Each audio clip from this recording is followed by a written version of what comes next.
It is July 13th. It's 9 a.m. and we're going to call this meeting to order. Let's get started by doing introductions. Would you like to start? Gina Driscoll, Vice Chair of PSTA and Chair of St. Petersburg City Council. Jamie Robinson, Commissioner, City of Largo. Jeff Dowd, Commissioner, City of Dunedin. Brad Miller, CEO of PSDA. Dan Saraki, Mayor of the City of Oldsmar. Welcome, everybody. Let's start out with item number 2, public comment. Do we have any? There are no public comments. That's so easy. All right, let's move on to our action item. Action item number 3A, approve the June 8th, 2022 minutes. Do I have a motion? Yeah, move approval. Second. I have a motion and a second. All in favor signify by saying aye. Aye. Anybody opposed? Motion passes. All right, let's move right on to item number 4, information items, and we're going to start out with Ron Pierce, who we just heard from, for state legislative updates. Welcome, Ron. Good morning, Mr. Chairman, committee members. Sorry I couldn't be with you in person this morning. I have a pretty quick update. Number one, we've been working with Brad on trying to get the release of the VW settlement funds. We were hoping it would be released in last fiscal year, but it looks like they're going to be released sometime, hopefully in the next month or two. We're actually working with the governor's office trying to get those dollars released sooner rather than later. So, Brad, we should have an update from you from the governor's office sometime within the next week. Brad can give you more of an update on this, but I think we just received, we applied for some transportation disadvantage dollars for a regional project that would include, I think, not only us, but part of a couple other partners for $1 million. Brad, I think that was approved. Correct me if I'm wrong, but I think those dollars, that program has been approved, and that's something that you and the team's getting up and standing. And the last update I have for you is we've been working with Brad and setting up a meeting with ACA on the Medicaid eligible trips. Melody and my team has been working on that. And I think we have a call set up sometime in the next couple of weeks. So we'll report back to the committee and the board once we have that meeting. So I'll stop there, Brad. If there's anything I left out, if you want to give me an update on the transportation disadvantage grants or anything that you've heard from a VW settlement standpoint, that would be great. All right. Thank you. Thank you, Ron. Brad, you got some updates? Well, not too much. Thank you, Ron. This VW thing has stringing along a little bit. Couple of years. Yeah, and they first said, I think, that they would be announcing it at the beginning of the first part of June, and then it got to be like in the June 20s, and we're like, I don't think it's the first part of June anymore. And then it was going to be done in the fiscal year. Then it became the end of June, which is now we're in the middle of July. Yeah, exactly. So hopefully we'll see that funding come through. Yeah, as Ron said, and I think I mentioned this at the board meeting. Well, it had just about to was scheduled to happen. It happened. The Transportation Disadvantage Commission awarded PSTA $1 million grant for next fiscal year for their first ever regional transportation disadvantage project that encompasses programs in Pasco, Pinellas, and Hillsborough. And so the $1 million is great for PSTA because, one, it restores state funding for our TD late shift program that we operate here in Pinellas for late night Uber and Lyft rides home from jobs. That's what's going on in Pinellas. Similar kind of program did operate in Hillsborough, and then they had to cut it, and then now they're going to restore it at kind of like nighttime rides. And then the program previously run by TBARTA that was for county-to-county medical and other trips got cut. There was a lot of concern about that people in Tallahassee heard about, and that program was approved too. We'll be operating that program as well. So that program should be up and running again hopefully in about the next month. The Commission for Transportation Disadvantage approved the grant. We haven't gotten the grant yet. So as soon as we get that, then we'll be able to start that regional program again. And people are already calling our number. Excited to do I guess go over to Hillsborough. Mainly go to Moffett Cancer Center over there. There's a lot of the rides. So that was exciting. And then, yeah, the only other thing on my list, Ron, is the never ending tectonic plate like movement of the 1490 rule update by FDOT. But I guess that's no news on that. Unfortunately, no news there, and we'll continue to follow up with the DOT team. Okay. All right, I guess that's it. Ron, That's it thank for you. now. Thank you so much, Ron, for joining us today, and have a great day. Awesome, thanks everybody, I appreciate it. We'll see you all soon. All right, thank you. Let's move on to item 4B, federal legislative update. Harry, are you there? I am here. Can you hear me okay? Yes, Yes, you we you can sound see you. great. And we Can can you see see you me too. okay? Yep, we Yeah. can see you. Okay. Okay. So it's good. Sorry I'm in Washington. Can't be with you in person today. I apologize. So just a couple of updates. I guess the most pressing, Brad, is Brad and Councilman Albritton did a great job last month when they were in town to advocate for the RAISE grant application for the Clearwater Transit Center. Had a full day of meetings, including a meeting with the FTA Administrator, Nuria Fernandez, and her staff. Had a meeting with the Assistant Secretary for Intergovernmental Affairs, Charles Small, and his staff. That's the second time we met with him on this project. And we met at the offices of Congressman Christ and Congresswoman Castor to talk about the RAISE grant. So we picked up some good advice, I think, in all of the meetings. And Brad, I think as you're aware, one of the things we asked was if Congressman Christ would engage with the Department of Transportation to advocate for the project. He did a call last week with Deputy Secretary of Transportation Polly Trottenberg. She was one of the people that Charles Small, in the one of the meetings we had in June, recommended that we reach out to. I understand the call, and it kind of came up quickly. I apologize, Brad. I guess he was trying to arrange a meeting with the Secretary, and Polly Trottenberg called him. So they just went ahead and did the call, and I understand from the staff, he advocated for the project, got good feedback from the Secretary, said they were aware of the project and how it scored well in previous go-arounds, and just appreciate having the information. So I know, Brad, you're doing a letter writing campaign as recommended by Charles Small at DOT to reiterate bipartisan support for this project. So I think that seems to be going well. And I think the announcements on the RAISE grant are due, I think, statutorily, Brad, by August 12th. So it's less than a month away that we'll hear the results of that. So I thought it was a good effort. Second time that you all have been up to talk about the project, and I think we've covered the bases at DOT and with our delegation. So fingers crossed, and happy to answer any questions on that. The other things going on in town, in June, the House Appropriations Committee kicked off its work on the annual funding bills for all of the federal agencies. There are 12 separate bills. One of them is transportation. That bill was approved by the committee last month, continues robust funding for all of the FTA programs that are of interest to you. That bill is actually going to be on the House floor later today and then finish up tomorrow. And then it'll go over to the Senate. The Senate's likely to not do much with it until September, but we'll continue to track that. But things are going well there. Again, lots of support in that bill for the FTA and transit programs. Good news on your front. I don't know. I'm sure, Brad, you reported to the board, but PSTA last month received a persistent poverty grant fund for $360,000 from the FTA. This is a federal program that is tasked with planning, engineering, and technical studies on financial plans to improve transit in census-defined low-income areas.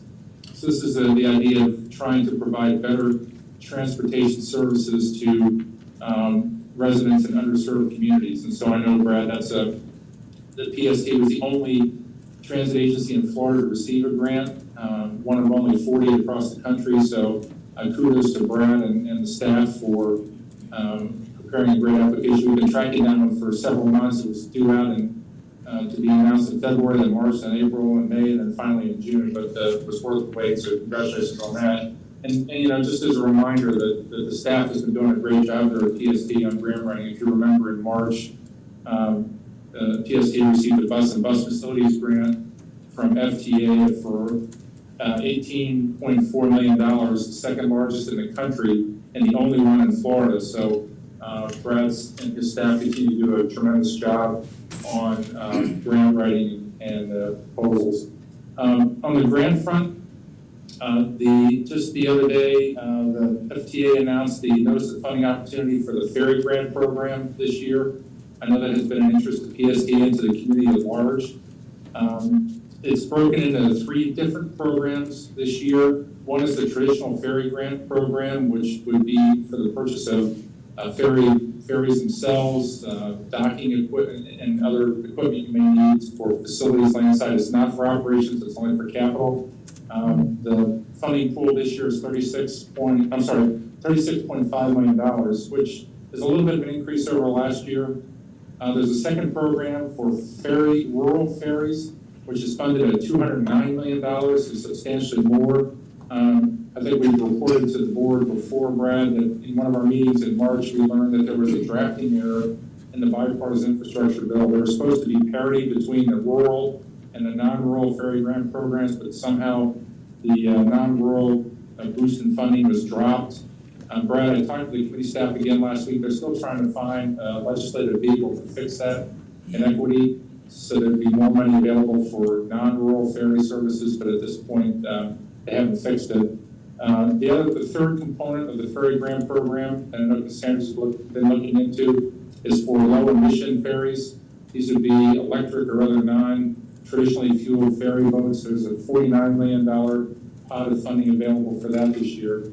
Those funding opportunity opened earlier this month and closes on September 6th. So, Bryce, I'm not sure where you're going in that direction.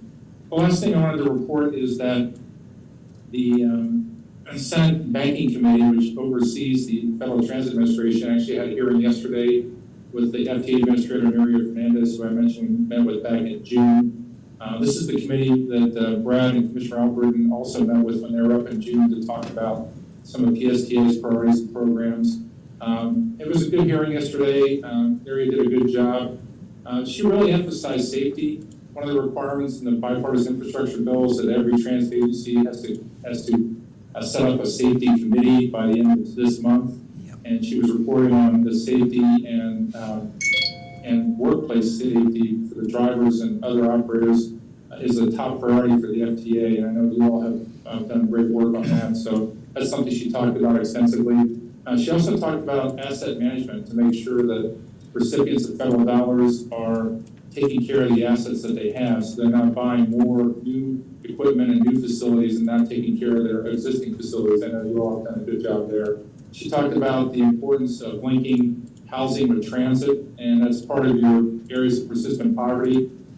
So that was an important one for her. She talked about that the FTA, Brad, has established an electronic vehicle supply chain working group that they're trying to work through issues. There's been a backlog apparently in acquiring electric buses and related equipment. And so she says that FTA is working on a supply chain working group and was asking if transit agencies are experiencing any problems to let her know because they want to include that information in the deliberations of our working group.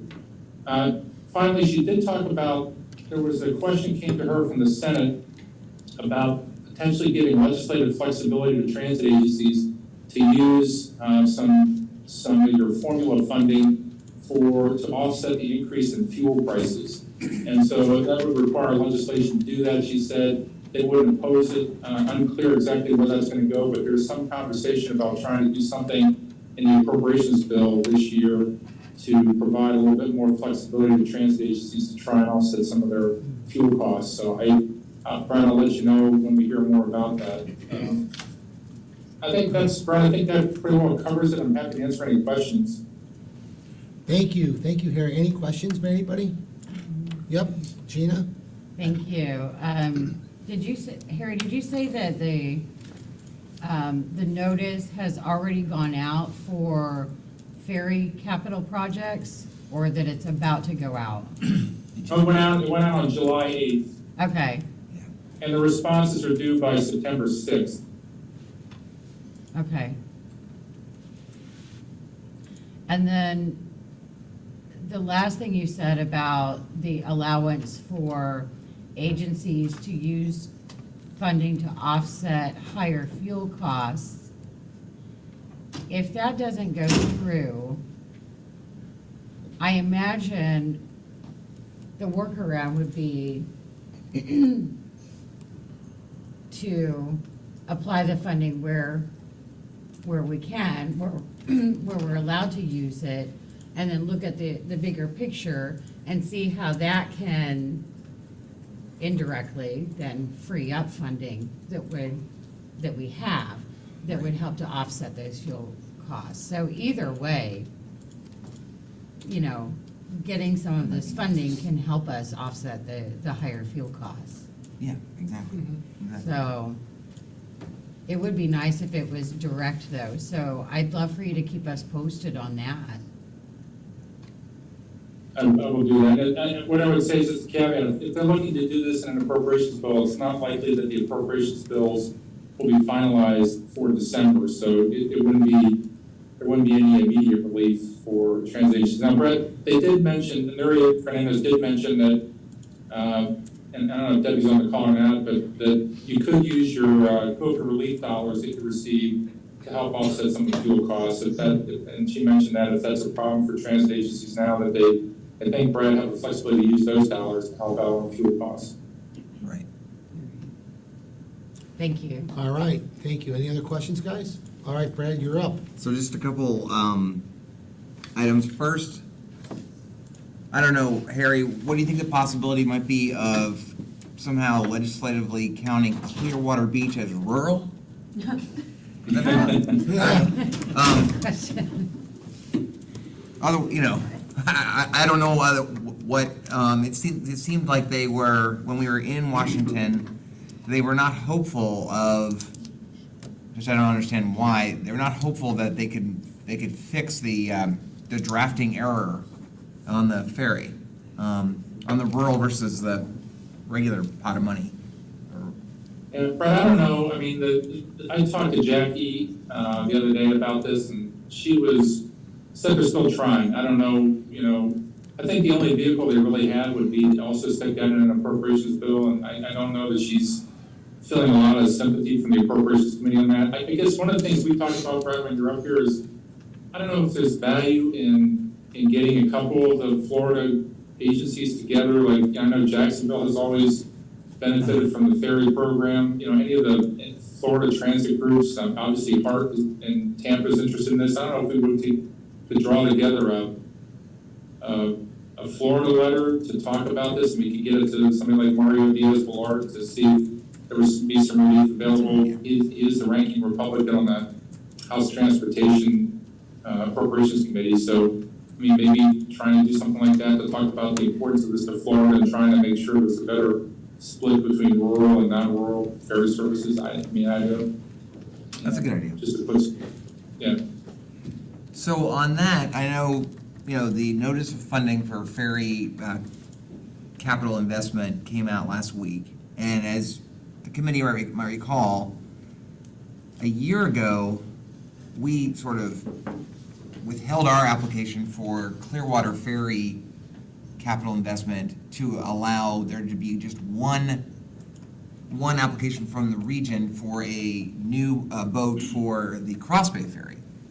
And so we did that, and we let Hillsborough turn in an application, or Hart turned in an application, and they got funding for a boat for the Cross Bay Ferry to be located here permanently.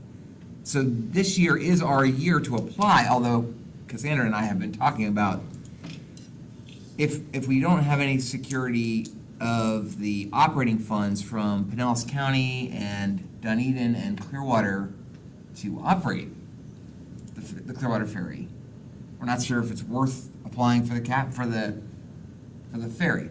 I have a meeting with the county executive 2 weeks with Whit Blanton, where we're going to talk to him and the county budget staff on on the ferry funding. And I'll know more then, if it seems hopeful. I think Dunedin and Clearwater are fairly supportive. It's really the county, whether they're supportive of ferry funding or not. They didn't seem very supportive of the Cross Bay ferry funding, right? As we know. The flexibility on funding fuel is intriguing, although, as you say, it sounds like they would just allow you to use your capital dollars that are flowing to the agency already under the formula that we could, if we wanted to, use it for the increased fuel costs, which isn't any new money, so it's Yeah. great. But we're already pretty much dedicating almost all that money to electric buses, which is another way of mitigating fuel costs, so I'm not sure if it would be worth it. Yeah. And then, Harry, I'll talk to you more about this electric bus working group. We are seeing, or I know Henry has reported that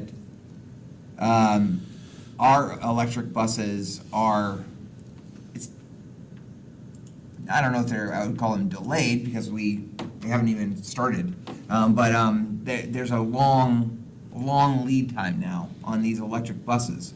You know, there's only, I can't remember what he said, the capacity of the 4 companies in America, because they have to be from America, to make electric buses, but everyone, you know, with all this new federal money, there's a long time. We ordered 12 buses back in December, and they're not gonna be here until more than a year from now. The fall of 2023 is when Henry's expecting to get those. Yeah, so it just takes a while. So I'll report that, and maybe, I don't know what the FTA could do to speed that up, but that would be great if they could expedite that.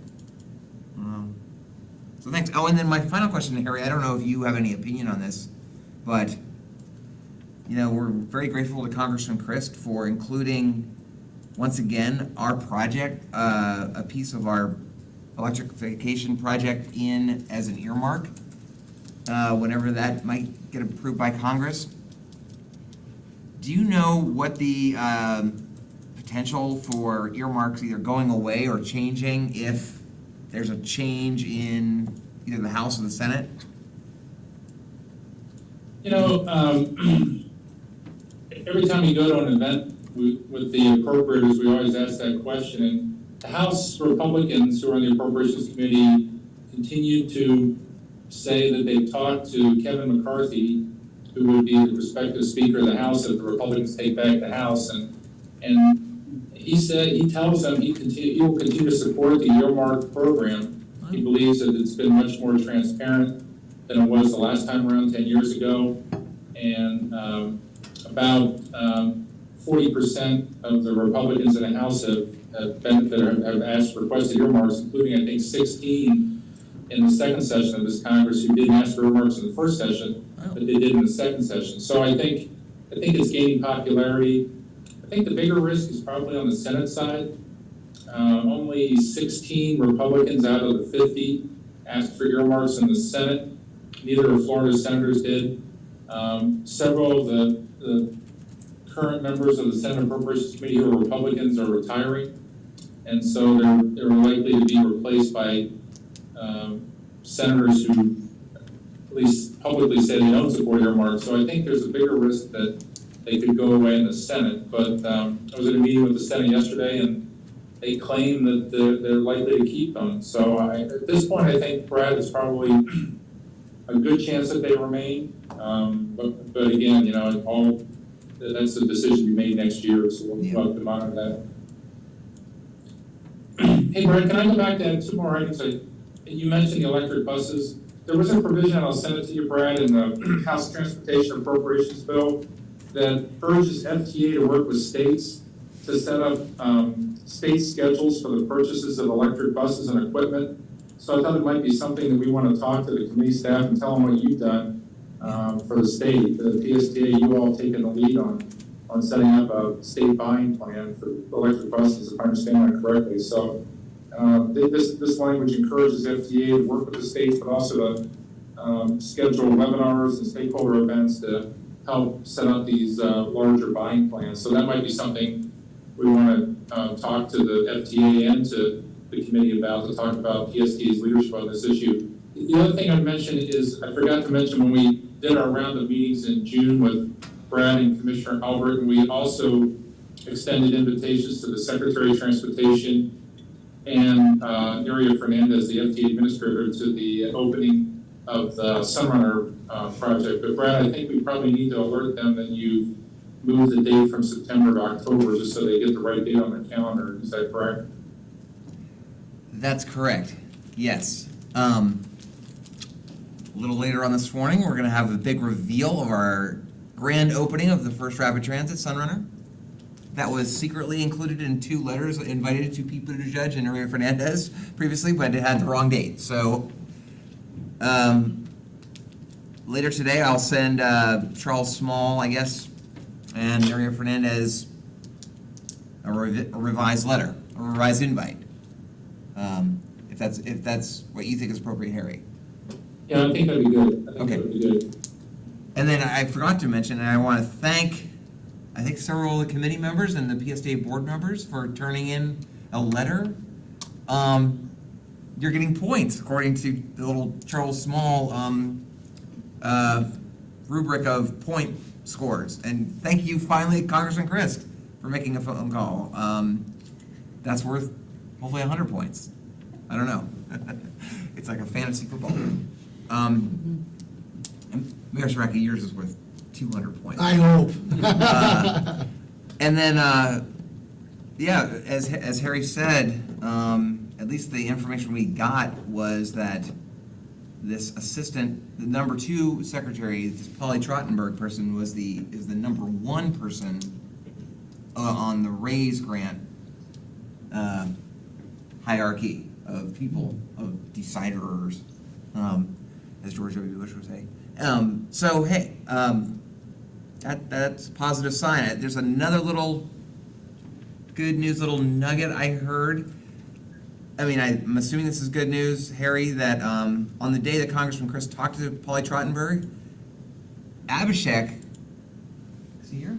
No. Abhishek got a call from FTA Atlanta with a question about our grant. So maybe they're connected. That's good. Yeah. That's good. They're probably connected. It's like a little crumb. So hopefully we'll get some good news on that. Thank you, Harry. All right, Harry, thank you. I have one quick question. So my letter, as Brad said, went out yesterday. From experience, how do you feel about this grant for the Transit Center? Do you feel that we have a good chance this year? I think you have an excellent chance. I mean, I think from going back to the feedback we received in the debrief about last year's cycle, where they clearly made the comment, don't change anything about your application, including the title, or keep it the same. The only thing they really wanted to work on was the cost-benefit analysis, which I think Brad did a really good job, and the team reevaluating that and fixing that up. So I think that was great. I mean, the review committee loved the project. It made it through all the wickets last year. It just didn't get the final across the goal line. But as you know, there's significant, more than double the funding this year than was available last year. There's no limitation. Last year there was a limitation, only 2 projects per state. That limitation's been lifted, so you're not competing as intensely against other Florida projects. So I think you've done everything you can do. You've got good, strong letters of support. It's a great project. You've secured the first time around we did this, didn't have the control of the property. You have that now. You have the money all lined, the funding, local funding all lined up, the state's supporting the project. We've done the calls, Congressman Chris has done the calls with the Polly Trottenberg. We've been up twice to see Charles Small and his staff.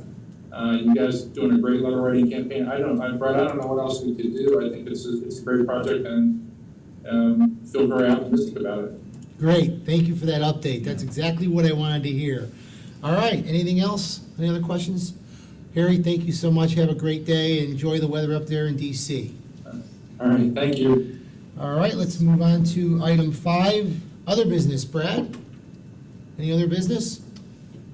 No, I will just point out that the issue we talked about last month, and we talked about in DC about Hart having an interest in changing the longstanding funding formula that how we Oh, yeah, split up the money in the yes. region.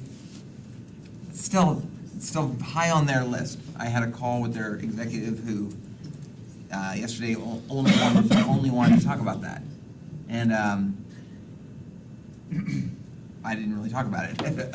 And it requires Pasco and T-BARTA also, so maybe we'll have another meeting on that, although I think it's just gonna be, I don't know what exactly is gonna happen with that for another year. We have another year until it's really gonna become an issue again, so, Well, keep us updated. yeah. Jeff, you have any other business you want to discuss? No, sir, I'm good. All right. Thank you. Nothing, sir. All right, anything? All right, then we're good. I don't have anything either. So item number 6, let's adjourn. Meeting adjourned. Debated it. Thank you. Meeting adjourned. Don't you need to leave? Thank you. No, not yet. Bye, Harry. We're early. Can we start the Bye. next meeting early? Let's go. We start the information before. Did you send your letter out for this letter to the? Did you? I don't recall getting a request, but we've been on break, so I'm wondering, did this Oh. come through? Yeah, it while I came- was on here, I'll break give you and the date. perhaps Brian followed up? Last week Thursday. Right, Uh, Brad, you sent